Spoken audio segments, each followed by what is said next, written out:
네, 이달 들어 열흘 넘게 전국에 집중호우가 쏟아지면서 이재민이 7,500명 넘게 발생했습니다. 태풍 장미는 어제 오후 5시 기준으로 소멸했습니다만 장마 전선 영향으로 여전히 많은 비가 내리고 있습니다. 네, 특히 중부 지역 장마는 49일째 이어지면서 역대 최장기간 장마라는 기록을 세웠는데요.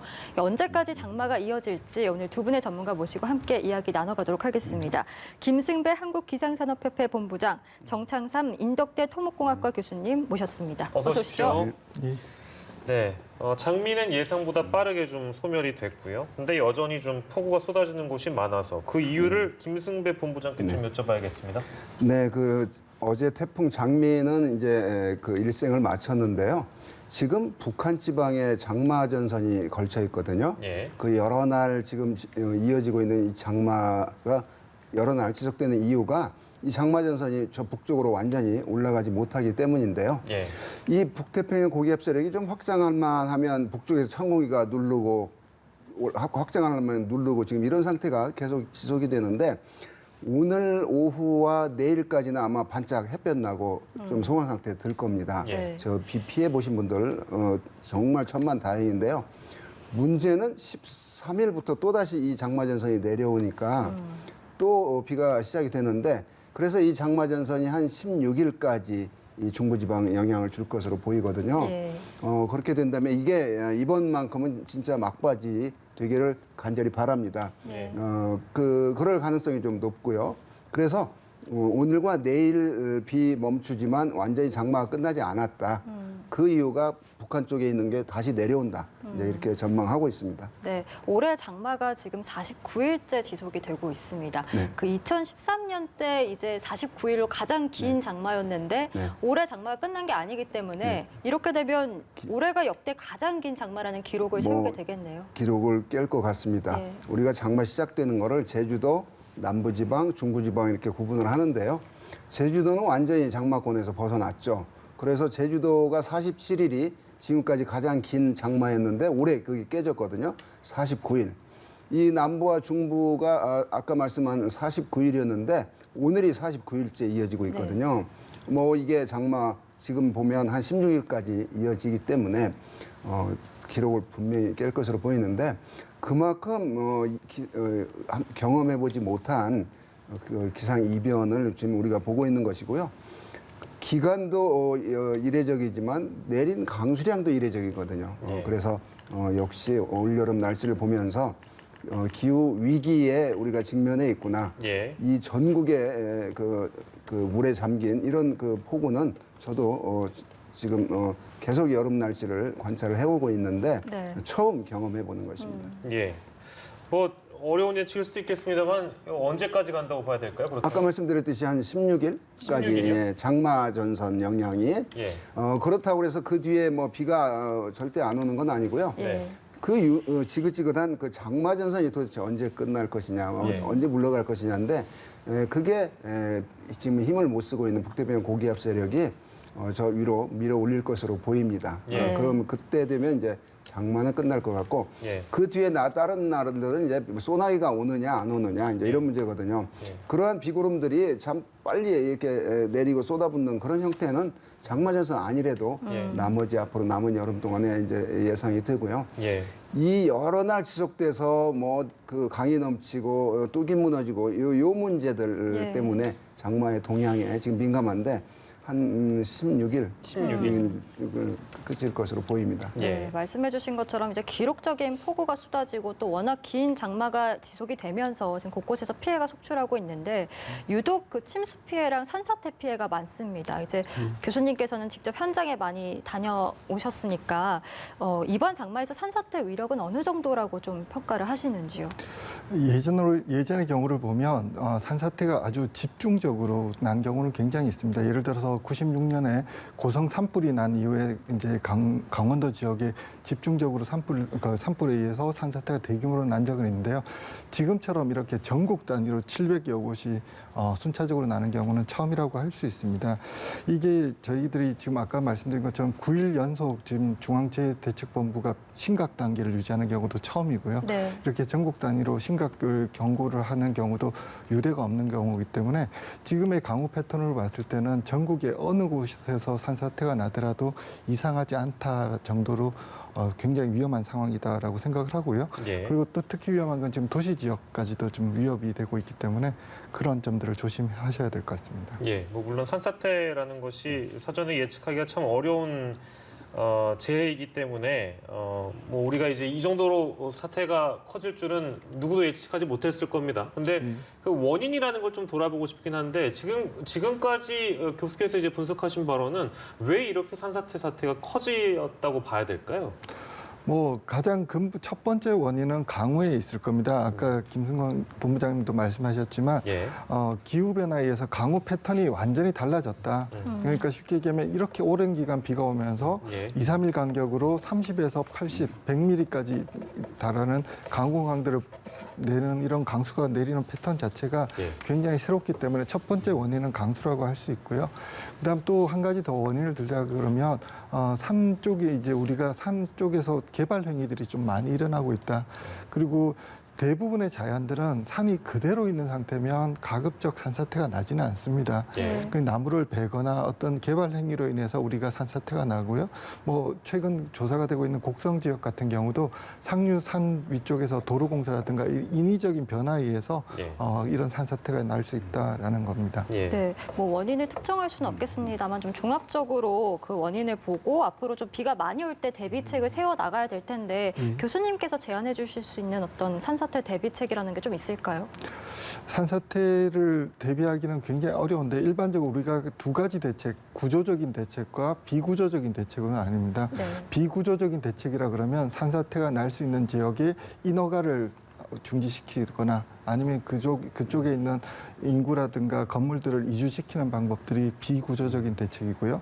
구조적인 대책이라고 하면 첫 번째로는 개발을 좀 중단하고 두 번째로는 그 산의 배수 체계를 조금 갖출 필요가 있습니다. 네.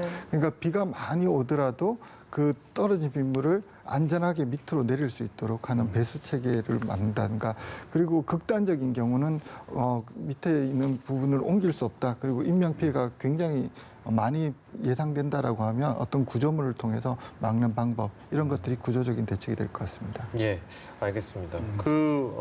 이제 산사태나 여러 이제 붕괴, 뭐 건물 붕괴도 있었고 주택 붕괴도 있었고 이랬기 예. 때문에 굉장히 많은 부분들에 대해서 우리가 이제 대책이 필요할 텐데 저희가 이 산사태 문제 말고도 포트홀에 대한 부분을 저희가 오늘 좀 짚어보려고 하는데요.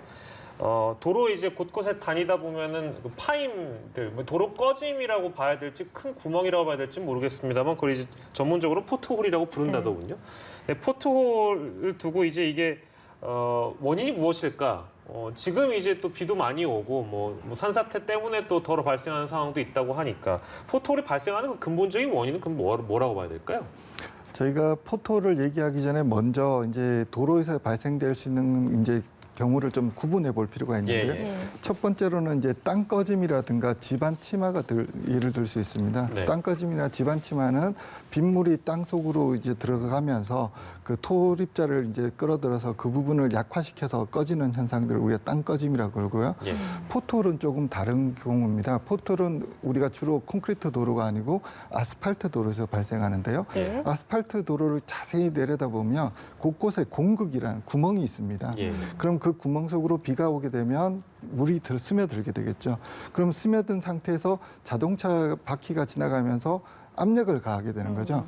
그럼 우리가 주사기에서 이렇게 압력을 가하는 거고 똑같이 예, 예, 그럼 예. 물이 갈 데가 없으니까 예. 이 돌들이 안에 있는 돌들이 깨지기 시작하는 거죠.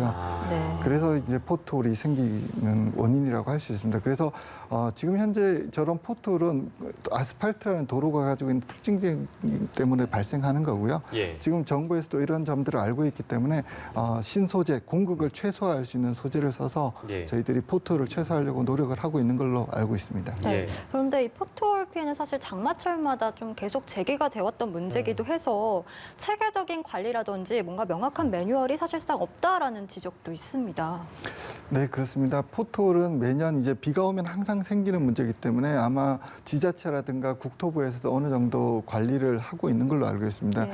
얼마 전 이제 장마철 전에도 국토부 관계자와 얘기를 잠시 나눴는데요. 예. 뭐 15cm 같은 규정을 통해 가지고 국토부가 관리하는 도로에 대한 규정도 만들고 있고요. 예. 예. 지자체들도 이 새로운 소재를 좀 써가지고 예. 이런 사실 포털이 도로 유지 관리에도 어렵지만 사고로 이어질 수 있기 때문에 예. 굉장히 위험하기 때문에 적극적으로 대처하고 있는 것으로 알고 있습니다. 예, 그렇군요. 근데 이게 뭐 잘 보이지가 않기도 하고요. 뭐 다니다 보면은 저도 이게 운전하다가 이 포토를 만나는 거를 예상하기 좀 힘든 상황이니까 이 글쎄 이게 포토를 어떤 피하는 방법이라는 것도 실제 있습니까? 어떻습니까? 포토를 피하기는 상당히 어려운데요. 예, 예. 예를 들어서 도로가 이미 파손된 상태거나 아니면은 그 비가 오고 있는 경우는 네. 일단 서행과 전방 주시를 하셔야 됩니다. 예, 예. 서행과 전방 주시가 되지 않고서는 이 포토를 있는지조차 모르고 지나갈 수 있거든요. 네. 그리고 혹시라도 어쩔 수 없는 상황에서 포토를 있으시다 그러면 천천히 급정차하시지 마시고 예. 지나가셔야 됩니다. 아. 근데 여기서 예를 들어 포토로 있으니까 급정차를 하시거나 예. 급차로 변경을 하시면 2차적인 재해가 날 수 있기 때문에 네. 그런 점들을 조심하셔야 되고요. 그리고 포토를 지나실 때는 가급적 핸들을 꼭 붙잡고 가셔야 됩니다. 왜냐하면 예. 순간적으로 핸들이 뒤틀릴 수 있기 때문에 한쪽으로 균형이 더 쏠리니까요. 그렇습니다. 예. 그래서 저런 포톨 사건 같은 경우는 일부는 보험에서도 타이어 손상에 대해서 보상이 되기 때문에 예. 너무 당황하시지 마시고 예. 진행을 하시는 것이 좋을 것 같습니다. 네, 아무래도 운전자 스스로가 좀 안전 운전을 하는 게 최선의 방법일 텐데 지금으로선 그럼에도 불구하고 이제 보수 작업이 좀 빨리 이루어지면 좋은데 지금 좀 어려운 환경인 거죠. 그렇습니다. 지금 현재로 계속 이제 장마가 길어지면서 이런 작업을 할 수 있는 여건이 아닙니다. 그래서 네. 저희들이 응급 조치를 하는 것은 이제 안내판을 막아서 차선 변경을 하게 만들든가 예. 이 정도의 조치는 하고 있고요. 아마 비가 그친 다음에 응급 복구로 해서 그 부분을 메워 나갈 거라고 생각하고 있습니다. 예, 알겠습니다. 포톨에 대한 부분 또 장마 때만 되면 이제 이 문제가 이제 거론이 되다 보니까 저희가 또 자세하게 짚어봤고요. 자, 그리고 5호 태풍 장미는 네. 소멸됐습니다. 네. 근데요, 6호 태풍이 발생이 됐네요. 이거 이제 네. 중국에서 발생된 네. 메칼라라는 태풍인데 네. 현재 태풍의 그 상태는 좀 어떻습니까? 네, 뭐 아주 작고요. 예. 대만이라는 섬 왼쪽에 있기 때문에 이게 뭐 우리나라까지 오기는 어렵고 어제 발생을 했는데 네. 그 일생이 뭐 한 하루 만에 그러니까 태풍으로서의 일생을 마칠 것으로 보이기 때문에 네. 그러나 문제는 또 저 7호 태풍이 오키나와 밑에 바로 또 생길 것 같거든요. 예, 예. 역시 태풍의 계절이 다가왔고요. 올여름 날씨를 보면서 2018년은 이 비보다는 폭염으로 그렇게 고통을 받았지 않습니까? 예. 2019년은 그렇게 뭐 더운 여름은 아니었고 총 7개 태풍이 우리나라 영향을 줬거든요. 네. 올해는 긴 장마로 많은 여름이 되는데요. 그러면 내년에 어떻게 될 것이냐? 또 이렇게 비가 많이 올 것이냐? 뭐 반복된다고 보지는 않고요. 지금 이 원인을 제공하고 있는 게 북극의 그 얼음이 많이 녹았거든요. 이게 북극의 기온이 높은 게 이게 주범이거든요. 예. 이 북극의 기온이 높다 보니까 북극의 찬 공기들을 가둬두는 제트 기류가 강하게 흐르지 않고 네. 느슨해져서 바지가 이렇게 내려가듯이 그 제트 기류가 지금 이렇게 내려오는 그런 걸 겪고 있는데 이게 여름에 걸렸거든요, 우리나라가. 예, 네. 이 중국 남쪽, 일본 남쪽도 이 영향을 주었는데 이 지역들이 다 저 동아시아까지 그런 찬 공기들이 내려가면서 그 여름 그 몬순이라고 하는 계절 또 우리나라 장마라고 하는 계절에 큰 영향을 줘서 올해는 많은 비가 내렸는데 이게 만약 겨울에 걸렸으면 또 어마어마한 한파로 나타날 거거든요. 예. 그러니까 그런 어떤 그 뱀 사행하듯이 북쪽에서 흐르는 그 제트 기류가 어떻게 될 것이냐. 자, 올겨울 어떻게 될 것이냐. 지금 시점에서 그거를 알 수가 없다는 얘기거든요. 그래서 이제 이런 어려움들이 있는데 역시 이런 기후 변화로 인한 전 지구적인 그런 어떤 날씨 변화가 이거 앞으로 그 매년 여름이면 여름, 겨울이면 겨울 큰일이다 이렇게 보고요. 지금 만약 올해 여름 이렇게 비 많이 왔지만 이런 현상들이 그러니까 올해 이 찬 공기들이 저 뭐 북미로 간다거나 유럽으로 간다거나 그러면 그 지역이 이제 또 이런 난리가 날 텐데 그렇게 된다면 반면에 우리나라는 또 북태평양 고기압설이 확 덮으면서 폭염 속에 시달리게 되고 비가 또 자주 많이 내리지 않는 그런 또 가뭄으로 또 고통을 받는단 말이에요. 예. 그게 이 여름비, 가을, 겨울, 봄까지 한 1년만 비가 이렇게 적게 내리면 바로 물 부족 현상이 나타나기 때문에 어찌됐건 날씨가 참 변화한 것은 사실이다. 우리 인간에게 큰 고통으로 다가오는 이런 기후 위기가 새삼 걱정이 됩니다. 네. 올여름 날씨를 보면서. 네, 기후 변화가 이제 나날이 변화무쌍해지면서 예상하기가 갈수록 어려워지고 그렇기 네. 때문에 이제 걱정이 되는 네. 부분들이 많은데 네. 저희가 이제 전달받기로는 올해 한 두세 개 정도의 태풍이 네, 더 네, 그렇습니다. 온다라고 전망이 나왔더라고요. 그렇습니다. 네. 실제로 한반도에 미칠 영향을 좀 미리 예측을 해주신다면. 그러니까 이제 올해 태풍이 비교적 지금까지는 적게 생긴 해거든요. 왜냐하면 남쪽의 북태평양 고기압 세력이 저 밑에서 꼼짝을 못하니까 태풍이 발생해서 올라올 그런 기미가 없었는데 아예 발생 자체도 안 했는데 북태평양 고기압이 꽉 누르고 있기 때문에 이제 그게 해소가 되면 앞으로 적어도 9월 말까지 2개 내지 3개가 충분히 더 우리나라에 올 가능성이 있고요. 플러스 그거보다도 더 많은 태풍이 올 수 있는 계절이기 때문에 네. 이제 장마 16일 날 위로 올라가서 햇볕 나면 지금 바로 오늘 저 남쪽은 폭염주의보가 내려졌습니다. 예. 그만큼 비만 오지 않으면 더운 그런 계절이기 때문에 16일 그치고 나면 좀 날씨는 이제 더위 속에 있을 것 같고요. 태풍 아닌 그런 대기 불안정에 의한 그런 국지성 집중호우도 8월까지는 종종 나타날 가능성이 높기 때문에 빨리 복구를 해야 되겠고 빨리 하여튼 서둘러서 대비를 하는 게 좋겠습니다. 지금 상태에서 또 태풍 접근 가능성은 매우 높은 상태이기 때문에 그렇습니다. 예, 알겠습니다. 오늘은 두 분의 말씀 여기서 정리하도록 하죠. 김승배 한국기상산업협회 본부장 그리고 정창삼 인덕대 토목공학과 교수와 함께 다양한 내용을 짚어봤습니다. 오늘 고맙습니다. 고맙습니다. 네, 감사합니다.